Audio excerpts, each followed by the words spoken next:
এমন অনেক দিন গেছে আমি অধীর আগ্রহে অপেক্ষায় থেকেছি হেমন্তে পাতা ঝরার শব্দ শুনব বলে।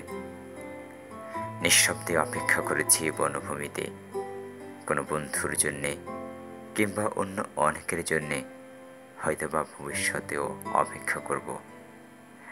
এমন অনেক দিনই তো গেছে কারো অপেক্ষায় বাড়ি বসে আছি।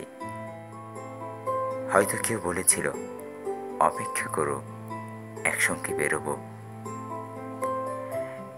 এক শনিবার রাতেই খুব ক্যাজুয়ালি কোনো বন্ধু ঘোরের মধ্যে গোঙানির মতো উচ্চারণ করেছিল, বাড়ি থেকেও ভোরবেলা তোমাকে তুলে নেব।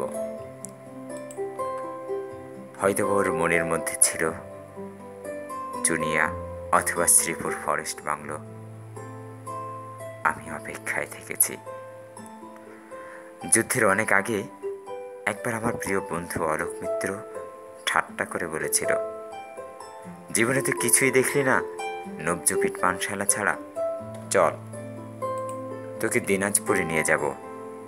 কান্তজির মন্দির ও রামসাগর দেখবি, বিরাট গোলাকার চাঁদ ও মস্ত খোলা আকাশ দেখবি, পলাও আধিয়ারদের জীবন দেখবি।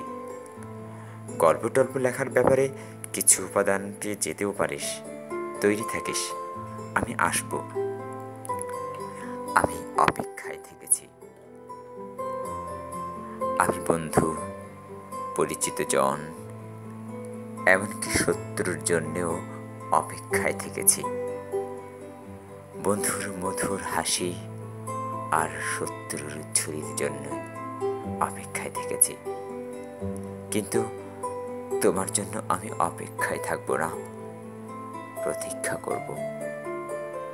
প্রতীক্ষা শব্দটি আমি শুধু তোমার জন্যে খুব যত্নে বুকের তরঙ্গে তুলে রাখলাম। অভিধানে শব্দ দুটির তেমন কোনো আলাদা মানে নেই, কিন্তু আমরা দুজনে জানি ওই দুই শব্দের মধ্যে পার্থক্য অনেক। অপেক্ষা একটি দরকারি শব্দ, আটপৌরে দোতনাহীন, ব্যঞ্জনাবিহীন, অনেকের প্রয়োজন মেটায়। প্রতীক্ষাই আমাদের ব্যবহার্য সঠিক শব্দ। অনুমান অপশব্দটি আমাদের ব্যবহারের অযোগ্য। আমরা কি একে অপরের জন্য প্রতীক্ষা করব না?